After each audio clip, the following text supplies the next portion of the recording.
Hi, welcome to the episode. I'm Danielle Radojcin. Today, the subject is the late British pop artist Pauline Boty. Born in 1938 in Croydon, she studied art at the Royal Academy and became a part of the nascent pop art scene, along with the likes of Peter Blake and Derek Boshier. With her blonde, backcombed hairstyle and it-girl charm, she captivated the London 1960s scene, hanging out with Bob Dylan, having her photo taken for Vogue by David Bailey, and briefly appearing with Michael Caine in a scene in Alfie. In the words of Michael Bracewell, she seemed to embody the early days of the pop age. During her short life, she produced an exciting and complex body of artwork, commenting on pop culture, feminism, and so much of the era in which she lived, and much of which has been assembled for an exhibition at the Gazelli Art House in Mayfair, where this recording took place. Here to discuss Pauline Boty with me are Mila Askarova, owner of Gazelli Art House and curator of the exhibition, Vinnie Rawding, film director of a new, soon-to-be-released documentary about Boty, and the curator and art historian Sue Tate, author of a biography on Boty's life.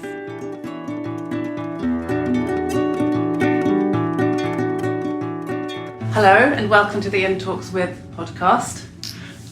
We're here to discuss the life and work of Pauline Boty, the late British pop artist. We're here recording at Gazelli Art House, the gallery in Mayfair, London, which is currently showing a retrospective of Boty's life, and that's on here until the 24th of February. The gallery is also going to be screening an upcoming documentary about Boty's life, which we're going to be talking about. So welcome to you all. I'm really excited to be sitting here with you and to sort of get a bit into the nitty-gritty about what's so special about Pauline. She seems to have this sort of magic hanging around her, which I'm really excited to hear more about. And there's such a sort of aura of glamour and mystery surrounding her life. So, Sue, I wanted to start with you. Pauline was born in 1938 in Croydon. I was wondering if you could just start by telling us a little bit about her early life. Okay, on the surface it looked like a very stereotypical suburban life, dad an accountant, mum a housewife, but in fact Pauline's father was half Persian, half Belgian, and he'd grown up in Persia, which is now Iran of course, and after his father had died, having been pirated in the Red Sea, he was sent first to a seminary in the Himalayas and then to Harrogate. So when he managed to qualify as an accountant with great difficulty, he constructed a very stereotypical British identity. The point I'm wanting to make is I think Pauline was always very aware of construction of identity, and that feeds into her work, it feeds into the way that she lived her life in a very performative way. She went to Wimbledon School of Art, having won a scholarship. Her dad didn't want her to go, but her mum, who had been prevented by her own father from taking up a place at the Slade, supported her. When she was there, she was really lucky to end up studying with the young tutor called Charles Carey, who was not much older than students, was very much in touch with the zeitgeist. He knew about Hamilton and what was going on at the ICA. He knew Peter Blake, and he had studied and taught at the Royal College of Art. So it was very natural for her to go on to the Royal College of Art. Carey was actually a stained glass tutor, but she had joined his school because the painting department at Wimbledon was very dull, very boring, lots of brown paint and dull interiors, and Charles of course was exciting and young and encouraged them to make collages, encouraged them to paint, encouraged them to go to Paris where he had studied himself. So Pauline did go to Paris several times, sometimes on her own when she was really quite young, studying the arts, soaking up the life, just enjoying it all, and making paintings where she was learning her trade really, to work in the style of different famous modernist artists. And then when it was time to apply for the Royal College of Art, it was suggested she should apply for stained glass because the painting school had such a high kudos. It was too difficult for a mere girl to get a place. I heard they didn't even have loos for women. Well, that's a slight exaggeration. When they did the plans for the new building, because of course when Pauline was at Royal College of Art, it was all distributed around different old buildings. And when they did the plans for the new building that we now have, they forgot to put in restrooms for women. It had to be added later. Who were her contemporaries who were at the Royal Academy? When she first went up, Richard Hamilton was teaching. He was older and teaching at the Royal Academy. The same with Peter Blake, he was a slightly older generation. And it was a year or two later that the main cohort of British pop artists joined the Royal College of Art. So Derek Boshier, David Hockney, Peter Phillips, Kit Eyes, not quite pop, but was very influential on the pop artists. He was a bit older as well. So they weren't in the same year, but they were definitely friends and colleagues. So she was sort of hanging around. Totally, yeah. Great social life, had an amazing time at the heart of things, but struggling a bit for confidence with her artwork. Stuck in stained glass, not in the painting school where it was all happening pop-wise. It was around this time, so she sort of became this agent of, or embodiment of, what we now call swinging 60s London. Innie. Can you talk a bit about some of the things that were going on at that time that she became part of? I think the swinging 60s probably started 65, don't it? You know, a bit later. So she's kind of 63 maybe. Yeah, she's kind of before, she's beyond the curve really, before the curve really there on that. Do you mean? She's more like what kind of created it. Well, no, she's quite at the epicentre, I think, without really knowing what it was then. She was up there, but she was connected to people, you know, Sue talks about the RCA, but the film classes and the common rooms, etc. like that. So she was meeting all these different people. Then she meets Philip Saville. He's connected in the TV world, so he's, He was a director. He was a director, TV plays, etc. like that. She goes and meets Bob Dylan off a plane with Philip Saville. Was the first person to meet him when his first visit to Britain. She would know who Bob Dylan was. He was just like some hobo guy turning up.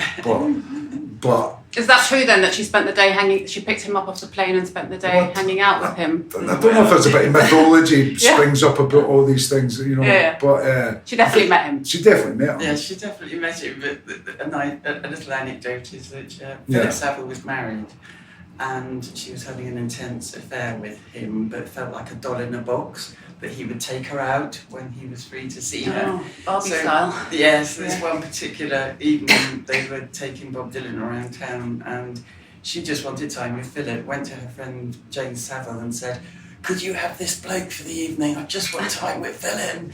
So Bob Dylan was unloaded on Jane. That's fine, I've got people coming to dinner, he can just join in. Apparently he did sing to them and they thought it was great, yeah. But that particular evening, Pauline just wanted time with Philip. Because as you say, he wasn't famous, not in England. No. He was getting a name in the US. No, and he hung about Elscourt and did all the clubs and the folk scene and that there. But yeah, back to the original thing, I think she's just in amongst the scene, which isn't a scene. Looking back, it all looks quite logical that Peter Blake was there and Pauline. They lived in the same house. What was it about her though? Was she really keen to be part of everything? Was that just what her personality was like, or was it everyone was drawn to her because she was so magnetic? Was it because there weren't that many women doing what she was doing? She was so full of joy and energy and enthusiasm. Lots of people said, didn't they, that she would do anything, she would try anything, and that she was quite revolutionary in her way of behaving. And at Royal College, she took part in the reviews. So dancing as Marilyn Monroe, my body is my body, just my body to me. Or my daddy wouldn't buy me a Bauhaus. I've got a little cat, and I'm very fond of that. So, really up there, beautiful, funny, expansive. And that was linked to the Royal Court Theatre. So she got involved with those people. There's lots of things. So she was sort of modelling. She was photographed by David Bailey for Vogue. Yeah. Not as a model. As an artist. Yeah. That was bit late, with 63. Yeah. And she was sort of had dipped her toe into acting. I think she become quite.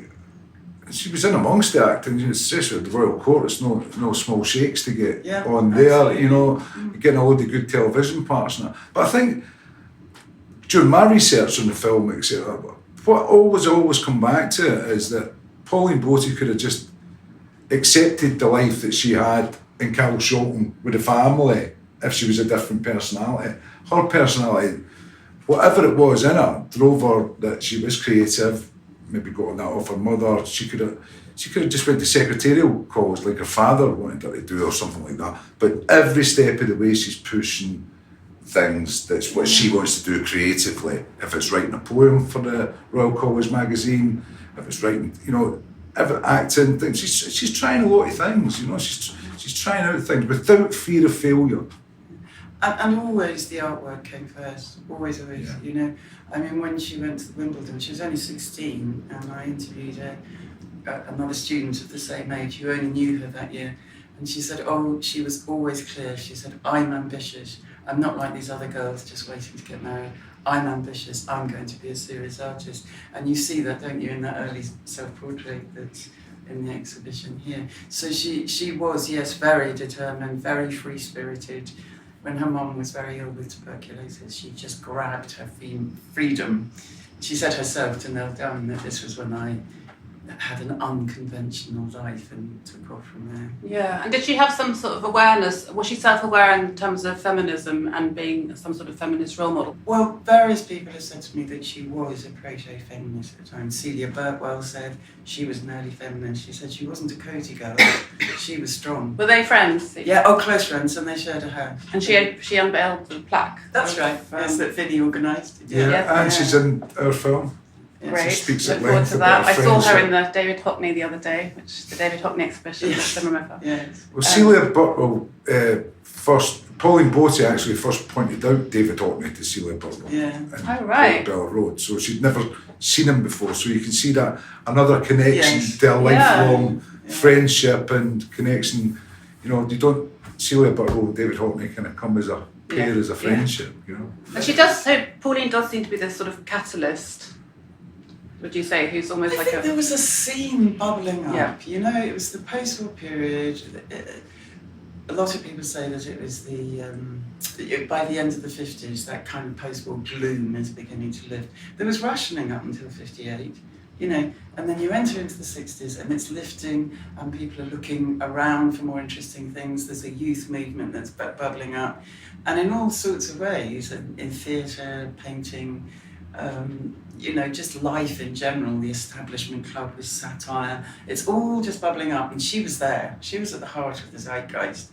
And other people, they were all contributing, weren't they? They were all intermingling, and she was an exceptional character. Everybody remembers her so vividly. Then you've got the working class actually going to art college, where before it was the done thing. So hence, then the swinging 60s does become that melting pot of classes. Yes. Later on, in 64, 65, start David Bailey's taking the photographs, the Beatles are number one. They're all coming from different classes, but they're all mixing and they're all getting on. They're not going, we're no part of you or you're no part of us. So I think that was interesting. I think Pauline would have been, had she lived longer, been right in the thick of that.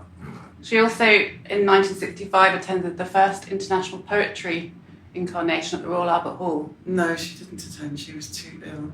I've got here that the planning for the event had taken place in her flat. So maybe it took place. She was too ill to actually go to the event. She was very ill by then, and she was married then to Clyde Goodwin, who was the heart of sort of left-wing, groovy literati in London with Kenneth Tynan and all these different people, Christopher Logue. So she was, again, this was such a key event for that bit of the 60s. So she was at the heart of that again.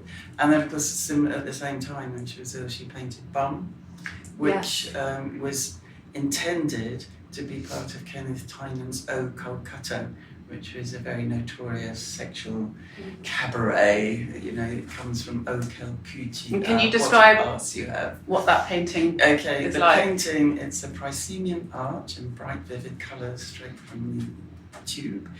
And then within this arch is a beautiful, subtle, pinchable bum, very beautifully painted with the texture of skin and everything. And then in big, bold, sans serif letters, the word bum right across the bottom. And I think it's a very ambiguous piece, because on one hand it's an isolated body part, which could be critical, couldn't it, rather than the whole person. on the other hand, it's just full of joy and shows how brilliantly she painted and the energy of the work when she was very close to death.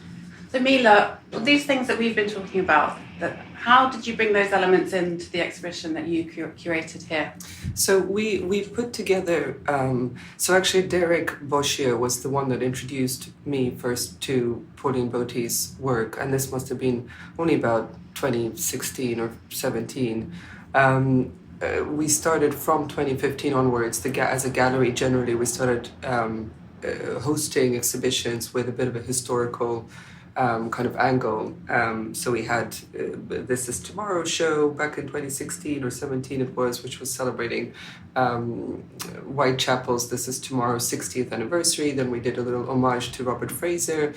And Pauline Boty came into a couple of group shows. So this is back in 2019 and then 21, I want to say, or no, 22, last year.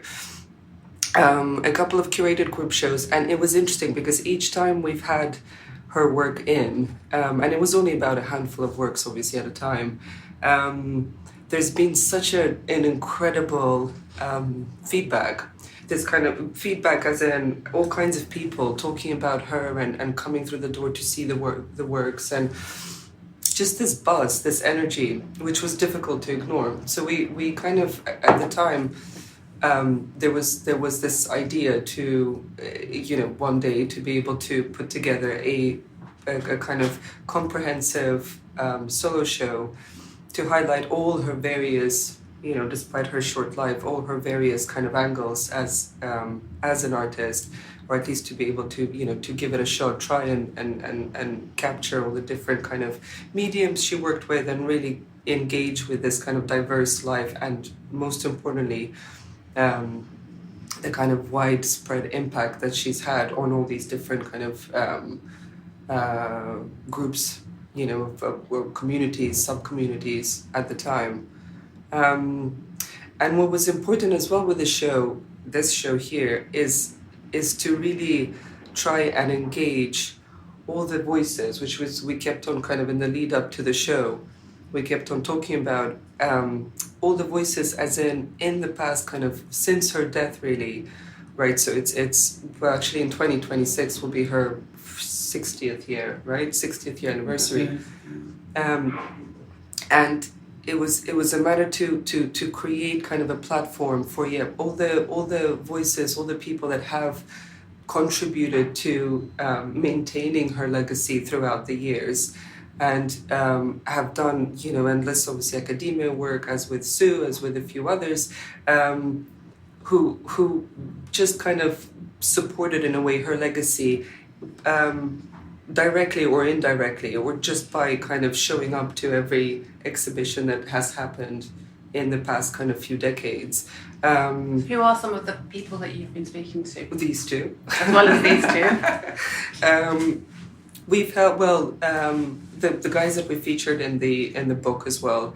So Ali Smith has been supported. Would you like to explain what the book is for the listeners? Yeah, absolutely. So the book is basically an amalgamation of the works that we have from the exhibition. It features four essays, which is Ali Smith, Sue Tate, Linda Need, and Bridget Boty, of course. So without Bridget, Pauline's sister-in-law, without Bridget, we really wouldn't have got anywhere, to be honest, with the exhibition. It was extremely important to get the family, the estate's kind of green light to put together the show.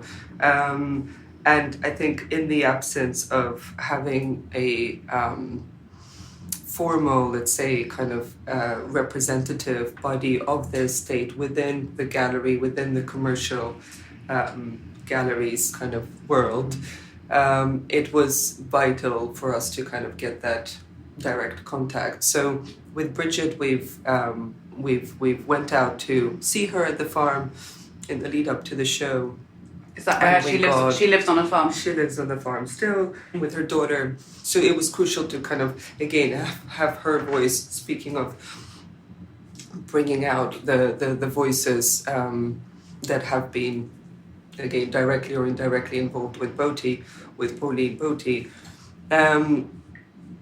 it was important to have her voice in the book as well. So as a result, we've got basically, yes, a combination of these 4 essays, the list, a list of all the artworks that are part of the exhibition. So it's basically an exhibition catalogue that we wanted to do, which we normally do for most of our shows.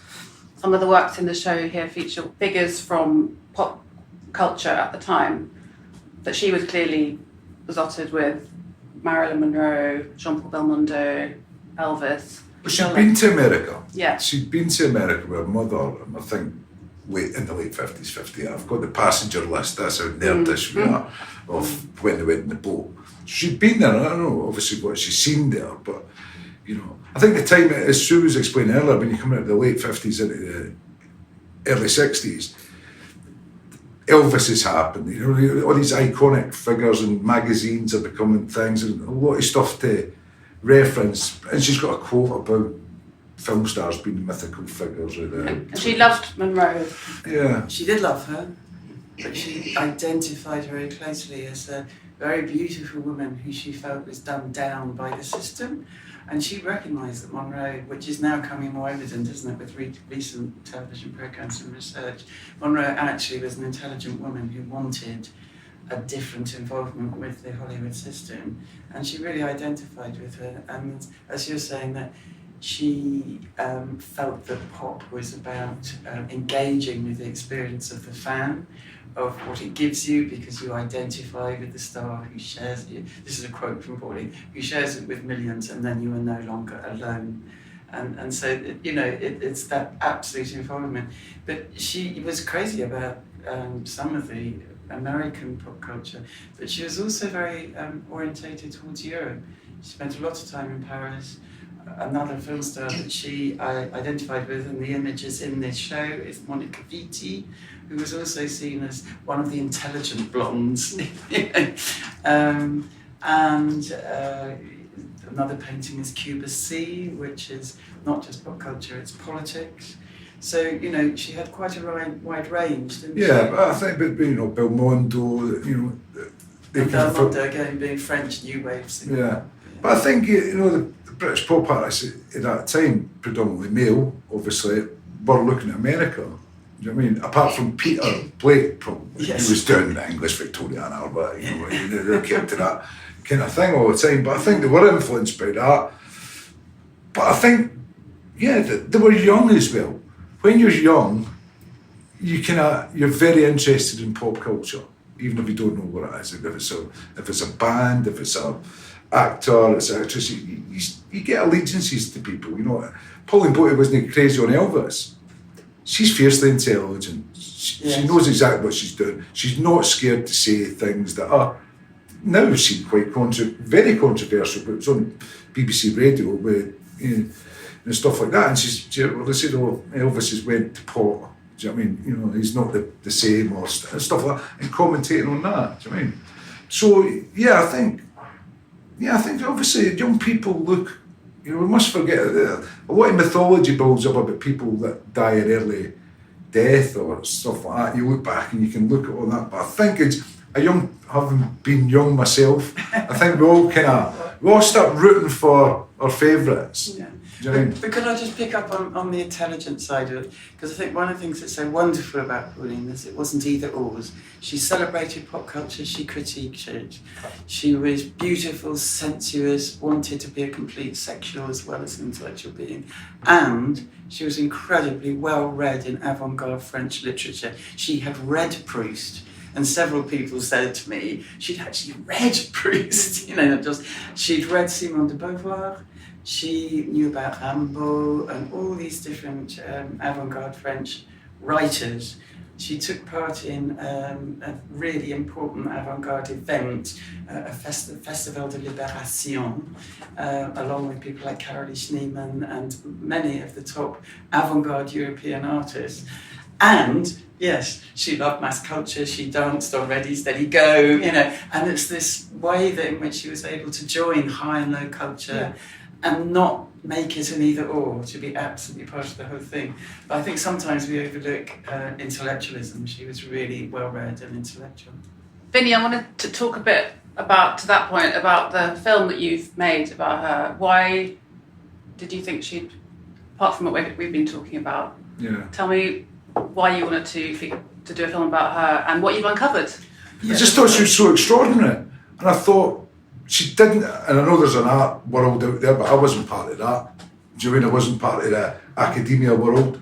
I just thought that's a fascinating story, and I would sit and watch a film on her if it was on streaming service on the telly, because that's the kind of thing I like. And we've tried to get the people, what Sue's in the film, the gallery's got a representative of the film, that either knew Pauline, either Celia Burkwell, Geoffrey Reeves, Peter Blake, Natalie Gibson, who was a friend. So we went to people who could reminisce, you know, in a proper way. People who'd studied, like Sue, you know, studied, been heavily involved in it all the years. We want all the voices to tell their story. It's not about what I think the story should be. I think the story is there. Do you know what I mean? And I think she's like a mythological figure who I thought would become more broken down and very simple to understand. But the more we'd done of that, I found it more mythological. It became more of a mystery than there was art missing and there was stuff missing. And did you find film footage that hadn't been seen before? Yeah, we've got stuff from the Royal College that Geoffrey Reeve taken in the stained glass department and with Pauline in it, but in its colour, and you see them working on the stained glass. You know, well, it's a really arduous task, you know, and there's 4 guys in there and Pauline's sitting in there, and it's just off the Gloucester Road. I don't know if that must be where the stained glass place is. You said there's loads of different buildings in it, and it's really great footage. So Geoffrey Reeves, who's kind of ahead of his time, and was in the show with Boty, Blake, Reeves, and whatever. But yeah, so Geoffrey Reeves had this, and he'd had it all these years and never shown it to anybody. So stuff like that, and obviously we've got the bits of Pop Goes Easy stuff from there's that amazing, films. Famous clip which is shown here in the gallery, part of the exhibition, where she's dancing at a club. The other monitor one, the Barrack, is it? Yes. Yeah. It's like pure joy. Yeah, and we've seen, you know, people's been, you know, like, whilst they're doing this, in the blue plaque thing last year, somebody came out the woodwork, I won't mention her name, who brought a collage that hadn't been seen for a while, that I introduced them to Mila and George, which has actually been shown in the show, and her father was a friend of Pauline's and Clive's and been gifted this collage. So all these different little things, it was a really interesting project to work on. Yeah, it was really... But we're big fans of the art. We love the art, you know. I can't speak as eloquently as Sue. It's great to hear the stories. I'm excited to see it. Sue, what about... So she died very young, and she died in 1966. Would you like to talk a bit about the circumstances? And there's a sort of tragedy that comes with... extra tragedy surrounding her death. Yes. She fell pregnant unexpectedly. It wasn't planned. Initially she was a bit bothered by it, but then as she told Mel Dunn, she got more and more engaged and taking up a lot of her thought processes. But when she went to an antenatal clinic, a lump was discovered and she did have a form of leukemia. And a really difficult aspect of her death that people have different opinions about is that she was offered an abortion so that she could have the full treatment for the cancer, and she turned it down. There's a number of opinions on it, and a feeling that maybe she should have been encouraged to have had the abortion because she was important as an artist and a person. On the other hand, she was brought up Catholic, and it might have been very difficult to make that decision. She almost certainly had an abortion when she was younger and wrote in a letter to a friend what an awful thing it had been. Maybe didn't want to repeat that. And it was really tragic. So she didn't have the abortion. She got increasingly ill, of course. Baby was born 3 months later. She died. The baby, Boty Goodwin, was looked after by Pauline's parents. Boty Goodwin's grandparents, and brought up as a Catholic girl in the suburbs.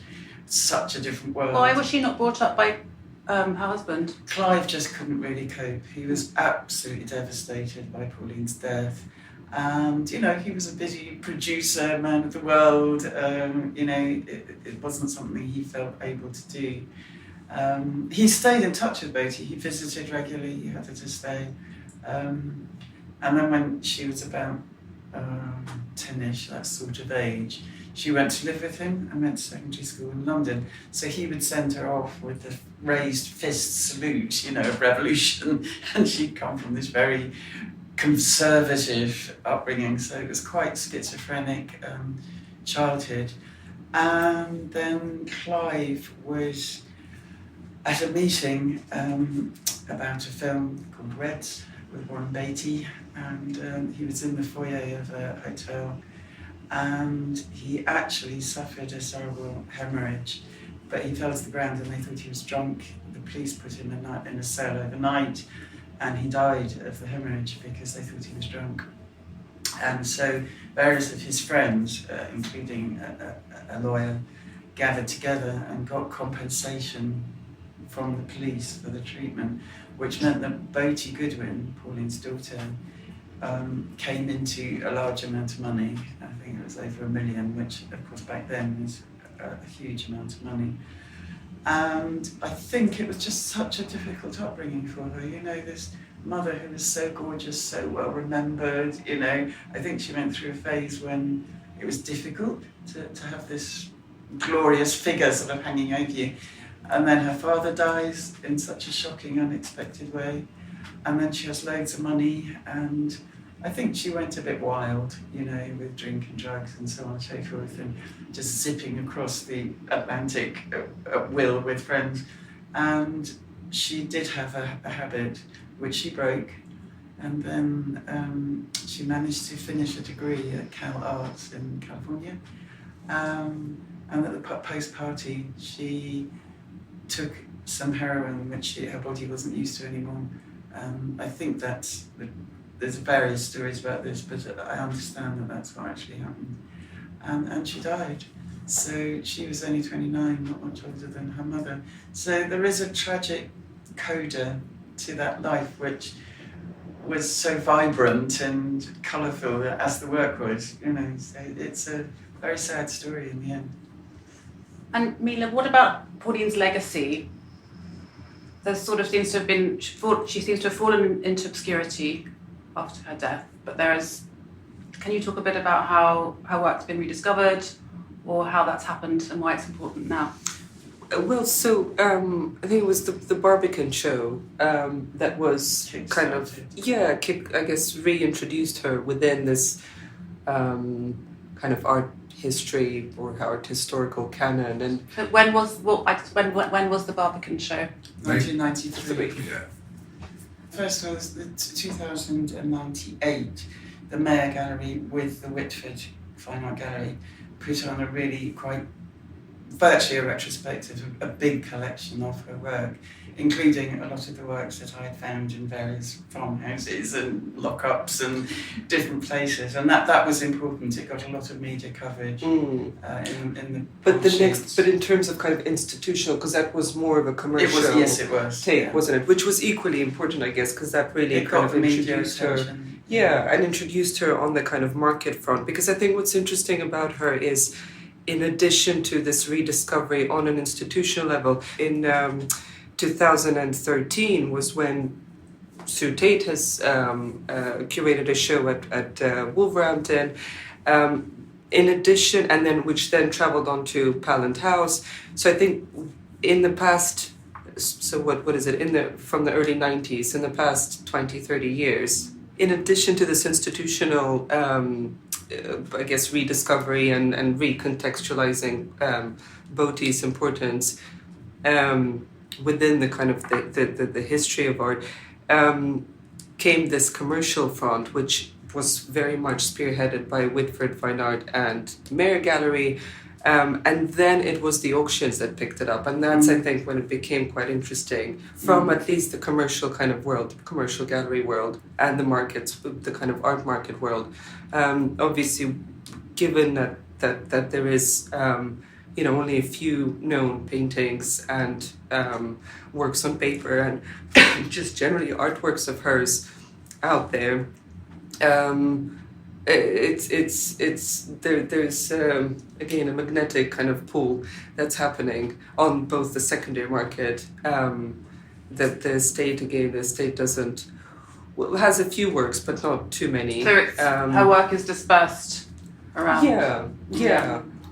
And Sue again obviously was also instrumental at putting together the inventory, accounting for what exactly is at least known to be out there, and I assume it's an ongoing research, which is also again another exciting part. So the way I see the gallery's role in preserving her legacy, and if we can not impacting but helping preserve it, safeguard it, and build on it, is really to facilitate this continuing research, this academia, or academic, also academic, I guess, research, and for there to be many more books written about her and films being made, and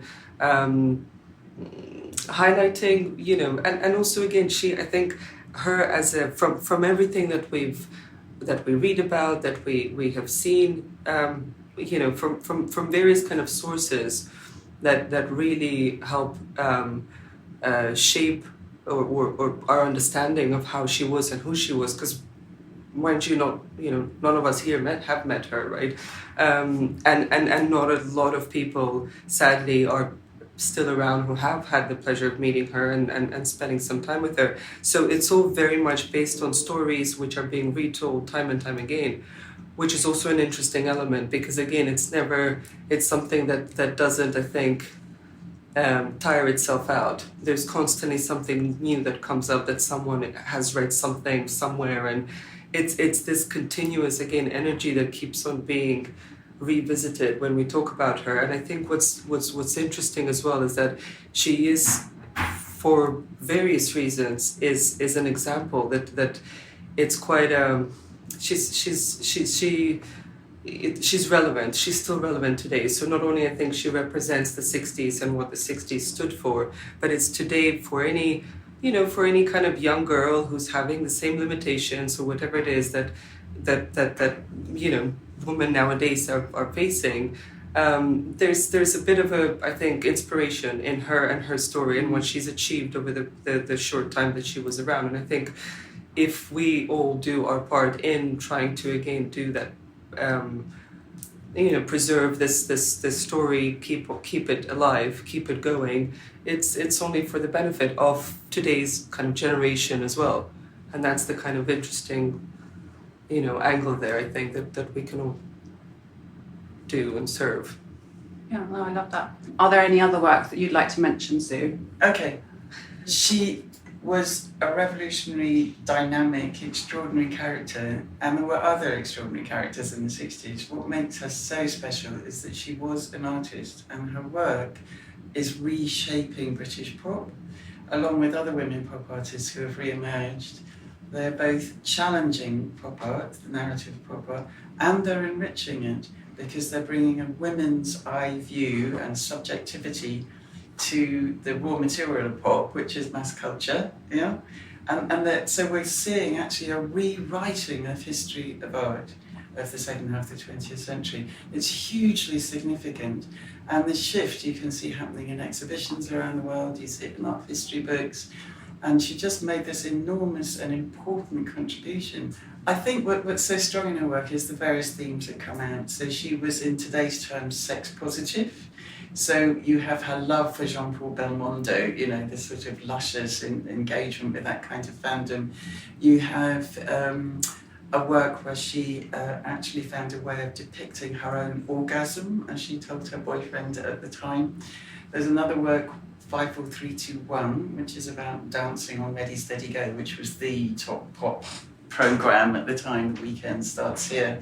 Has a banner on it that says "Oh for a fa."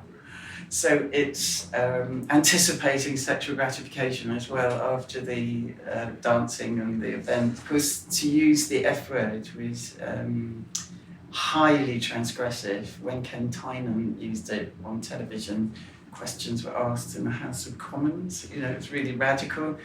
And yeah, so she would talk very freely about sexuality, and she wanted to combine both being an intellectual and a sexual being, which was available to men, but much more difficult for a woman artist. She was critical, she brought gender critique to her work.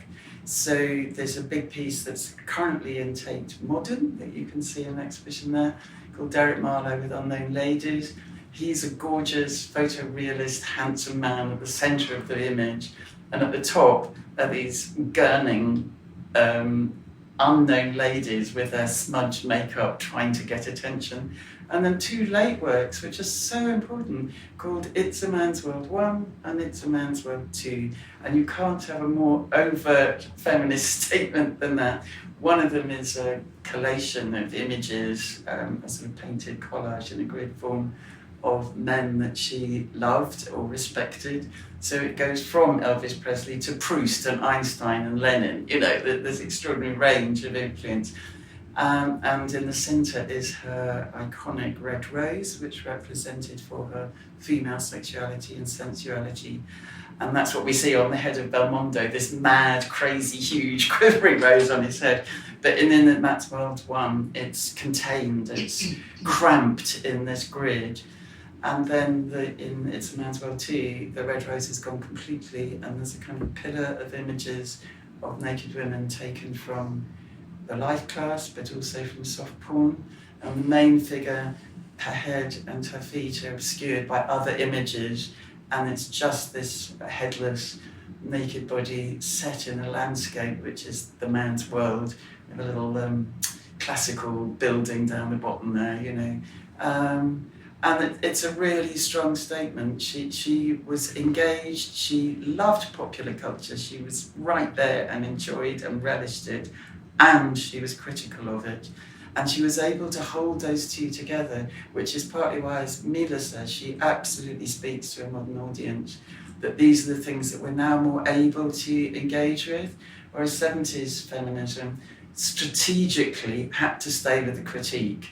And some feminist writers said that Pauline Boty was colluding with phallocentric imagery. But I think now we're in a position where we can really engage with both, that it's a critique and it's a celebration. And that's so valuable to a young audience. Last night I was introduced to a young woman who's doing her A-level study on Pauline Boty. And there's a swathe of young artists and students who are inspired by this work, to whom it's meaningful and useful. One of the things that's interesting about her working method was she was actually very conscientious and worked very hard at composition. So there's more than one piece which became repainted completely, the central part, when she found a better image. And one example is Scandal 63, where it was a mixture of Christine Keeler and Eichen Reichmann and all these different figures. And then she saw Lewis Morley's iconic image of Christine on the chair, painted it out, and that was the image to use. And it's true of a couple of other paintings as well, which we know she repainted. But what's been fascinating just recently is the colour had gone. But, there was a photograph of Pauline with a painting that looks very similar, but has Marilyn Monroe with beads held in her mouth. And for a while it was thought that this was a missing painting. But I thought for a while that actually it was painted out. But what's been super is with the collaboration between Gazelli and Wolverhampton, who own that painting, they've had a reflectogram done that actually reveals the underpainting that shows the Marilyn with beads underneath the present version, which is a photograph from the cover of Town magazine by a photograph by George Barris, which is such a wonderful photo. It's the right image. And Boty had this extraordinary eye for a good photograph, and there's various other examples. And so she put that in. But the report is so interesting, isn't it? It points out that there's complex compositional planning. And so it's really wonderful to have that evidence of the way in which she thought through her compositions, that she worked and wasn't happy with the work until she'd clinched it with the right image, which she was so good at doing. And that painting's hanging here. In this People can exhibition come and now. see it here in the Yeah, exhibition. It's such a super piece. Thank you all very much. Thank you. Thank you. You've been listening to In Talks with me, Danielle Radojcin. The sound and theme music is by Woogie Productions and the artwork is by Patrick Waugh. If you enjoyed this episode, please pass it on to someone who you think might also like it. Please subscribe and leave a review. To pitch for guest ideas, you can DM me via my socials at Danielle Radojcin. Thanks for listening.